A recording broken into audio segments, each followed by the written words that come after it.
Twongeye kubasuhuza nshuti bakunzi b'ikiganiro Umunezero w'Agakiza, amahoro y'Imana abe muri mwe, muri kumwe na mwene so Nzeyimana Batshabani nk'uko mubimenyereye muri uyu mwanya w'ijambo ry'Imana.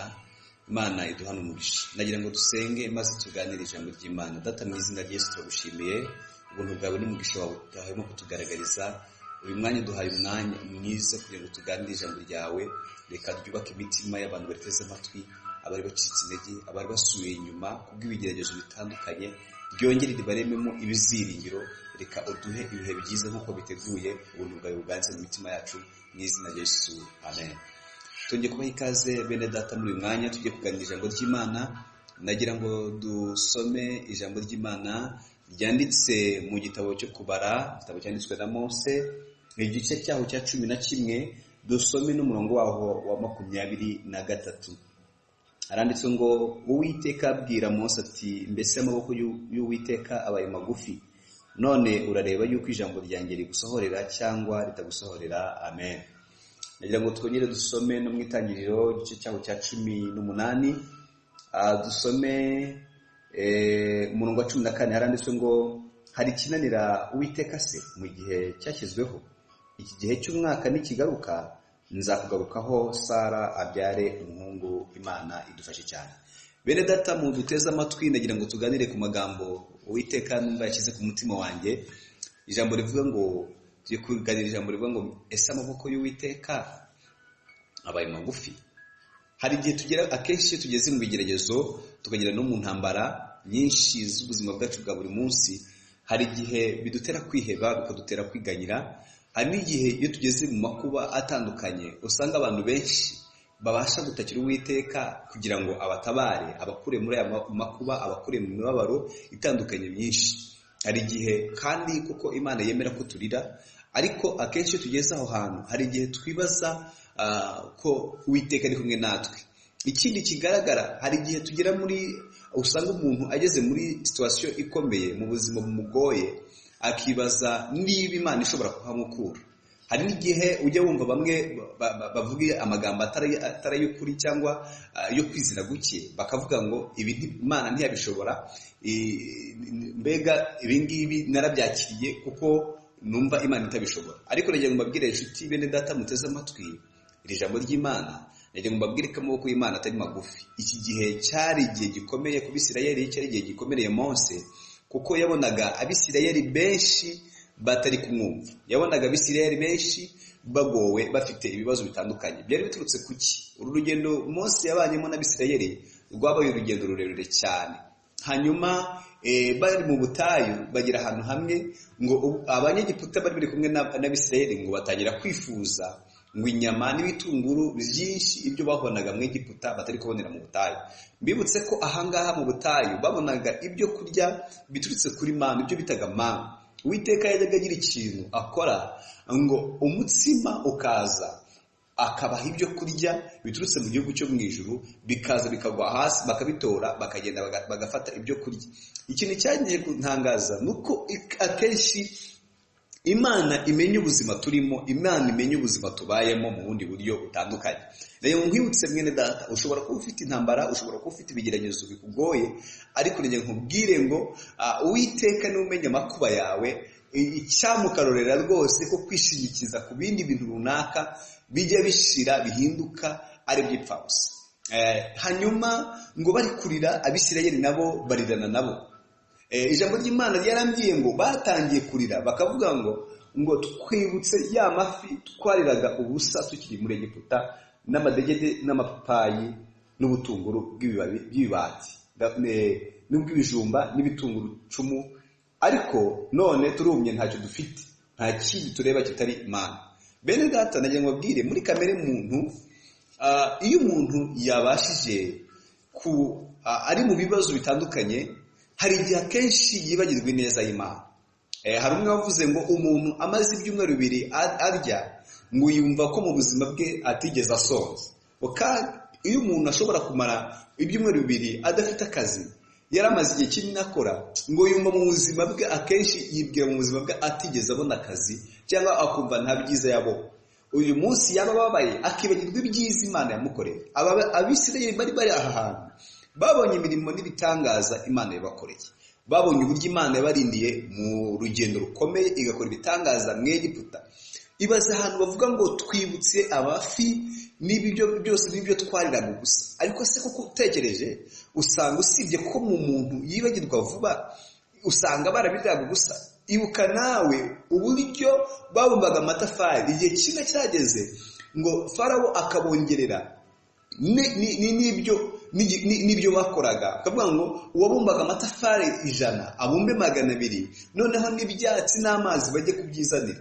Ngo gutaka kwabo no kuniha kuragenda kugera ku Uwiteka, gutaka no kuniha kwabo kugera ku Uwiteka. Uwiteka yibuka isezerano yasezeranye Aburahamu, yibuka isezerano yasezeranye Yakobo na Isaka, yuko urubyaro rwabo ruzarukuramo hakawujyana mu gihugu cy'isezerano.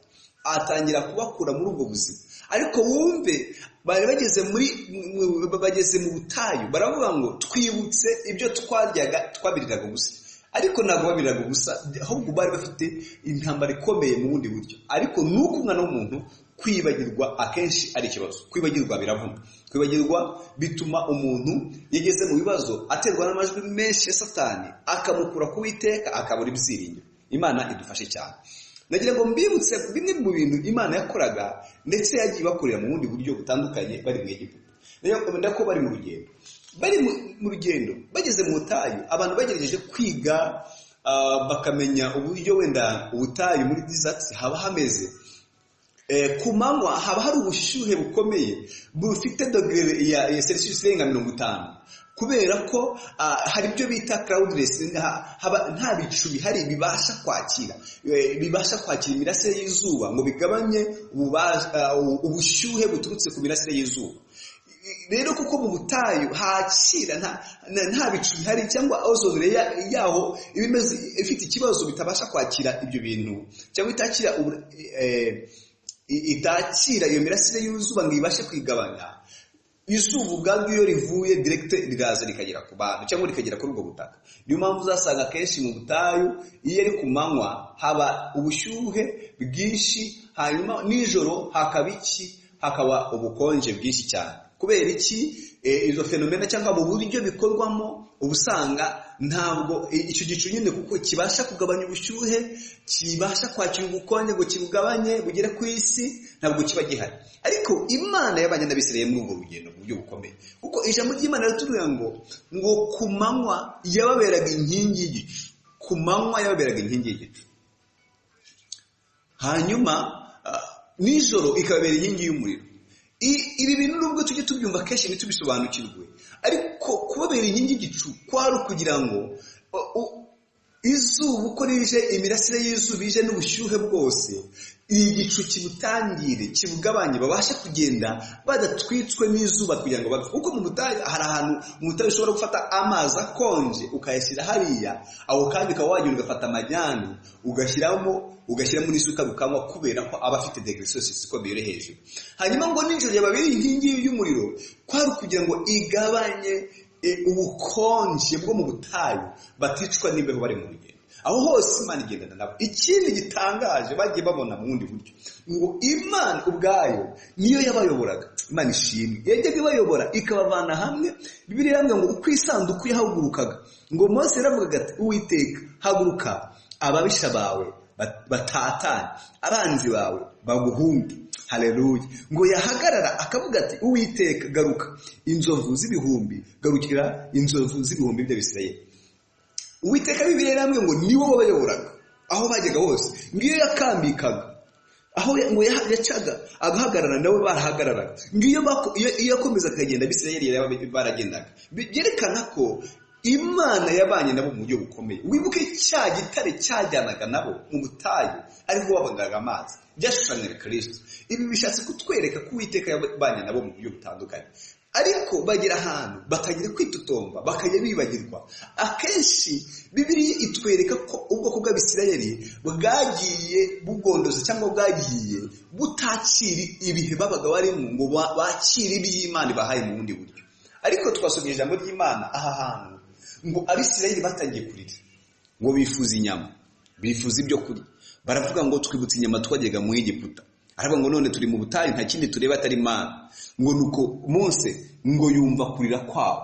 ngo yumva kurira kwabo bose, ngo aho mukuru n'umwana bose batakaga, ngo bataka bavuga ati tuzabona gute, ni hehe twabona ibyo kurya. Nuko ngo uburakari bw'Uwiteka burakonyeza cyane. Mose ngagira agahinda, haravuga ngo ubu bwoko nzabasha kubujyana, ese narabutwise ndabuheka. Ngo atangira kwitotomba nawe agira intege nkeya. Ngo hanyuma Uwiteka aramugenderera amubwira ibintu bikomeye. Aramubwira ngo ugende ufate abagabo 70 babatware babarusha, bagiye bahagarara imiryango, ngo ugende uhagarara nabo ku ihema ry'ibonaniro, ngo nzavuganira nawe mu gicu, ngo mfate umwuka wawe kuri wowe mwende mubashyireho kugira ngo bafatanye nawe kwikorera umutwaro y'ubwo bwoko. Ikindi arangije aramubwira ngo ugende ubwire Abisirayeli ngo bitegure ku munsi w'ejo nzabohoreza inyama zo kurya. Abo ngo ntibazazirya umunsi umwe, ntibazazirya iminsi 2, ntibazazirya iminsi 3, ngo ahubwo bazazirya ukwezi kose. Ngo Mose agira kwizera guke nawe, kandi Uwiteka ajya abana nawe mu bundi buryo. Ngo arangije aravuga ngo Mose arasubiza Uwiteka, ubwoko ndi hagati ni abagabo bigenza 600. Umva uko uvuze uti nzabaha inyama bazirye ukwezi kose, bazabagira imikumbi n'amashyo byo kubahaza, cyangwa amafi yo mu nyanja yose azabateranirizwa yo kubahaza. Mbega Mose nawe aha yarebye uburyo yakoranye n'Imana n'uburyo yagendanye n'Imana, yageze ahagera kwizera guke. Birashoboka ko umuntu acika intege agatakaza kwizera, ariko rege nkubwire ngo wowe uteze amatwi ijambo ry'Imana wongere usome Uwiteka kugarurire kwizera. Hari ibyo ubona ukabona biragoye, ukabona amaboko y'Imana ni magufi, ariko mu Uwiteka aramusubiza. Ngabwira Mose ngo mbese amaboko y'Uwiteka abaye magufi? Mu byo Uwiteka yakoze byose, uko yabagaburiye, uko yabanye nawe, uko yakoranye nawe bitangaza, uyu munsi ku byo kurya abaye magufi. Ubonye ntashobora kubahaza inyama ukwezi kose. Ariko niyo mbabwire inshuti zanjye bene data, Uwiteka ashoboye byose. Ufite ibibazo byinshi, ufite intambara yo kurwana nazo, hari abantu benshi baguhagurukiye, ubona nawe ubwawe ukabona biguteye ubwoba, ariko najya nkubwire ngo amaboko y'Imana ntabwo ari magufi. Imana ikirengera abantu bayo ikabaha imbaraga, nubwo ubona bigoye, nubwo ubona nta byiringiro, ariko najya nkubwire ngo izera Imana, we kwiganyira, we umenye ko Kristo muri kumwe, kandi Imana ariyo igushoboza kugira ngo urugendo urimo rwose ibashe kurugucishamo amahoro. Imana ishimwe cyane. Nubwo ubona bikomeye, ariko njya ngo guhumurize, amaboko y'Imana ntabwo ari magufi. Nawe tekereza ubuzima waciye, tekereza ibyo wanyuzemo. Ese uyu munsi urabona wari ukwiye kubugeza aha ngaha? Uyu munsi nubwo ubona wenda ufite hari intambara uri kurwana nazo, ariko se ubona wari ukwiye kugira ute? Wari kuba uhigejeje? Nagira ngo ubwire bene data, gira ibyiringiro, kandi wibuke ko Uwiteka ajya arengera abantu ba. Haleluya, haleluya. Imana yangirengera Abisirayeli muri kiriya gihe cyari gikomeye, ikayo ibyo kurya. Ngo bakanya ngo Mose amaze kuva aho ngaho, Imana amubwira ngo uyu munsi urareba ko ijambo ryanjye rigusohorera cyangwa ritagira gute, ritagusohorera. Reka twumvire ijambo, twumvire indirimbo, ndaje tugaruke dukomeza indika.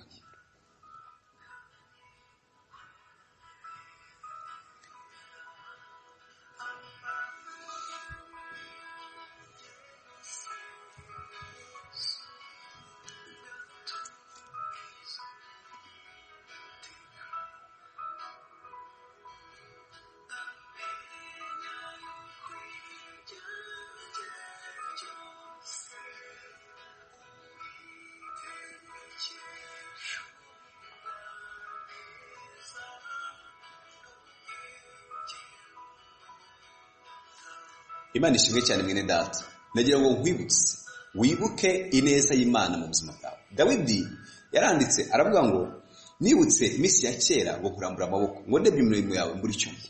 Nagira ngo wibuke nawe iminsi ya kera, kuko Dawidi yaravuze ageze ibwami ngo atekereza kera mu buzima yabayeho. Aravuga ngo mba nararabye ngo iyo ntizera yuko nzabona kugenderwa neza n'Imana. Nawe tekereza, nawe aho ugeze aha ngaha uyu munsi, nubwo Satani akwereka ko bidashoboka, ariko birashoboka. Nubwo Satani akwereka ko utazabivamo, ariko uzabivamo. Tekereza uburyo Imana yagukuye mu buzima bwawe nawe wari uzi. Imana ikakugira neza. Nanjye ndi umugabo wo kubihamya uburyo Imana yagiye inyitaho ikabana nanjye mu buzima bwanjye. Nabonaga ibihe bikomeye, nabonaga ubuzima inzira zose zifunze, ariko Imana inshira inzira mu buryo butandukanye. Haleluya. Kugeza uyu munsi nabonye gukomera kw'Imana, aho nabonaga ntawe ndi kureba mu muryango, aho nabonaga ntabona icyo inshingano n'imfite zo kwitaho haba mu buzima bwanjye no mu muryango, Imana igendana nanjye. Uyu munsi ndashima Imana yabanye nanjye haba mu kwiga, inyitaho. Nabonaga bikomeye, ibi nkubwira wenda uzanyegera nguhe ubuhamya. Imana yabanye nanjye mu buryo butandukanye. Ariko nawe utekereza, aho wabonaga byanze wabuze aho kuba, aho wabonaga inzira zifunze ukabona byanze, ndajya nkubwire ngo uyu munsi Satani uri kukubwira akakwereka ko bidashoboka. Birashoboka. Ngiye nkubwire ko bishoboka, rero nkubwire ko bishoboka kuko ibyo Imana ikora biratangaje. Dore ikintu rero abantu babuze kwizera. Ariko ngo Imana ibwira Mose ngo mbese Mose, amaboko y'Uwiteka abaye magufi. Ngiye nkubwire ngo ese amaboko y'Uwiteka abaye magufi kuri wowe? Ngiye nkubwire ngo gira kwizera. Imana ishimwe kuko Kristo ni wowe wenyine gutabara akakugira neza. Uko ari igihe wiganyira ukavuga ngo hari ikintu gitangaje kubona umuntu ashobora gutangira gufite ibibazo bikomeye, ukiganyira iby'imyaka 5 utazi kuzahagera. Uyu munsi ukwiye kumenya ko Imana ishoboye byose. None se mwene dawe, ushobora kwiganyira wari uzi yuko uyu munsi ariho hawe, ejo atarahawe? Wari uzi ko uyu munsi Imana iguhaye ukwiye kubishimira? Wari uzi ko kwizera kubeshaho? Kwizera kubeshaho, ijambo rirambwira ngo hahirwa umuntu wizera ko ibyo yabwiwe n'Umwami Imana bizagera gute? Bizasohora. Kandi hahirwa uwizera ko ibyo yabwiwe n'Umwami Imana bizasohora. Nubwo ufite intambara, ariko rero ubwira ngo gira kwizera. Uwiteka yakoze ikintu gikomeye, agikorera Mose n'Abisirayeli ngo umuyaga uturuka kuwite uzana inturumbutsi zivuye ku nyanja, uzigushaho babambe amahema, ngo n'impande zawo zigezaho umuntu yagenda urugendo rw'umunsi umwe ikiruhu. Nabibaza, Uwiteka yazanye umuyaga ngo urahuha, uzana iki? Ngo uzana ngo inturumbutsi z'inyama, ngo uraza uturuka hehe? Uvuye ku nyanja kugeza aho bari bari, ngo nuko ngo zirabakikiza hafi y'amahema yabo, ngo kugeza aho umuntu yakora urugendo rw'umunsi umwe. Ibaza nawe ahantu umuntu yakora urugendo rw'umunsi umwe ni hanini cyane, ariko Uwiteka arabagaburira. Ngo baratora barateranya, ngo umunsi wa mbere umunsi wa kabiri biranga, ngo barya inyama ariko bazirya kuko biganyiye bakikonyereza uburakari bw'Uwiteka. Rero babwiye ko zizabagwa nabi. Ndagira nkubwire rero, have utikongereza uburakari bw'Uwiteka. Imana ishoboye byose. Imana ishoboye kugutunga, Imana ishoboye kugucira inzira nziza, Imana ishoboye kurwanyiriza ababisha. Ijambo ry'Imana rivuga ngo aha hantu hantangaje, ngo Mose bahagurutse isanduku y'isezerano, biravuze ngo Uwiteka haguruka ababisha bawe batatane, abanzi bawe bagira ute? Baguhunge. Nawe Uwiteka yaguhagurukiye ababisha baratatana. Ngiye nkubwire ngo uyu munsi ufite ibibazo, ariko ngiye nkubwire ngo Uwiteka ari kumwe nawe. Humura. Ijambo ry'Imana tuvuga ngo ntutinye, ndi kumwe nawe. Iri jambo rivuga ngo ntutinye muri Bibiliya riri mu inshuro zirenga 356. Ariko itekereza akenshi mu gihe uramuka wahangayitse. Nagira nkubwire ngo humura, gira ibyiringiro, Uwiteka arahari. Haleluya. Ahari kurira kwararira umuntu bwacya impundu zikavuga. Niko umwanditsi arandika ngo siko bizaba kuba mutegereza ngo kiretse abava mu masezerano ari nta mpamvu. Nagira nkubwire ngo uyu munsi nubwo ubona bigoye, ariko gutabwa kwawe gutwa Uwiteka, gira ibyiringiro, azakurengera, azagutabara. Imana ishimwe. Uzi ko Uwiteka atunga inyama n'uburabyo kandi bidahinga bitagira ute? Uruzi ko kwiganyira bitabasha kukongeraho n'umukono n'umwe. Niyo mpamvu rero nkubwiye ngo amaboko y'Imana ntabwo ari magufi. Nubwo ubona bigoye, ariko izere Imana ibishoboye. Wikwikongereza uburakari. Menya ko ibyo Uwiteka akora bikomeye kandi ashobora byose. Nagira nkubwire rero muri aka kanya, wewe turi kwigana iri jambo, nanjye mfite ubuhamya nakubwira, nawe nakubwira ngo usubize amaso inyuma. Ubwo muririmbyi yavuze ngo dusubize amaso inyuma, tuzi ko butazajya dusubiza amaso inyuma, twibaza uko tuzambara. Usubije amaso inyuma ntiwari uzi ko aho uri wahagera, ariko usubiza amaso inyuma wibuke ibyo Imana yakoze ikakurengera ikagutabara. Imana ishimwe ibyo yakoze, bishimire, wibuke n'ibiri imbere kizabishobora ikakurengera. Nagira ngo ufatanye nanjye gusenga. Wari wihebye, wabonaga inzira zanze, wabonaga inzira zifunganye, ukabona ibisubizo byawe byarahagaze. Senga, gira kwizera, izera Imana irabishoboye, izakugirira neza. Icyama akanyikorera, ukamenya ko Uwiteka ari wowe wikorera umutwaro wawe. Reka dufatanye gusenga. Mana Data, turagushimiye. Sengeye buri muntu wese warukurikiye. Sengeye umuntu ugize icyifuzo, wumvaga imbaraga zawe zitabasha kumukura mu buzima arimo. Ndamusengeye kugira ngo umwongerere kwizera. Ndamusengeye ngo abone imbaraga zawe, abone guturuka kwiza, kandi umuremera amashimwe azavuge gukomera kwawe hanyuma yo kubona kugira neza, kuko kwizera kwawe kubeshaho. Reka rero umurengere.